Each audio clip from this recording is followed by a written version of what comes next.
Donc, dans cette vidéo-là, je vais vous montrer comment utiliser une application de podcast ou de balado-diffusion sous Android. Alors, évidemment, le préalable, c'est d'aller dans le Play Store et de faire une recherche là, de soit le lecteur podcast ou même Player FM, qui est la même application. Donc, une fois que vous avez installé cette application-là, il s'agit juste de la lancer directement ou à partir du bureau.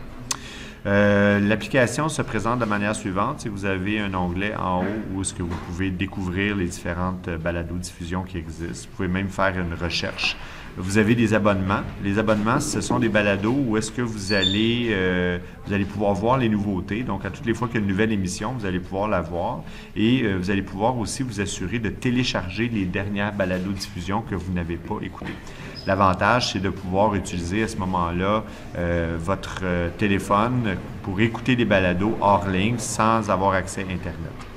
Alors, pour pouvoir vous connecter sur une émission, il s'agit de la rechercher. Alors, je vais me connecter à la sphère avec une recherche. Je vais avoir les résultats concernant l'émission qui m'intéresse. C'est une émission de Radio-Canada sur les technologies, vraiment une des meilleures qui existent au Canada, sinon la meilleure. On appuie sur le plus pour s'abonner et on a des options d'abonnement, des options de tri, des options de notification. C'est une option intéressante si vous n'écoutez pas fréquemment vos balados, peut-être mettre une limite plus que 1. Donc, vous pouvez mettre la limite, par exemple, à 3 émissions hors ligne qui vont être disponibles en tout temps. Comme ça, si vous faites un long voyage et que vous avez envie de vous taper 3 heures de vos émissions favorites, vous allez pouvoir.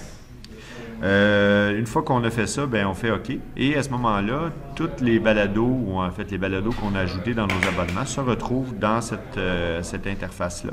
Il s'agit juste d'aller sélectionner notre balado qui nous intéresse pour voir les différentes émissions. On voit que les émissions sont téléchargées.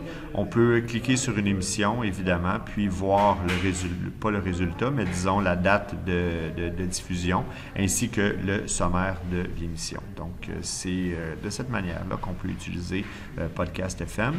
Il y a aussi beaucoup d'options. Moi, vous voyez, on voit ma figure, là, c'est que j'ai connecté mon compte Google à l'application. L'avantage, c'est que lorsque j'installe l'application sur un autre téléphone ou une tablette, mais à ce moment-là, toutes les balados-diffusions auxquelles je suis abonné vont suivre. Je peux aussi changer les options de téléchargement, de lecture, de notification. Là, tous ces éléments-là sont modifiables.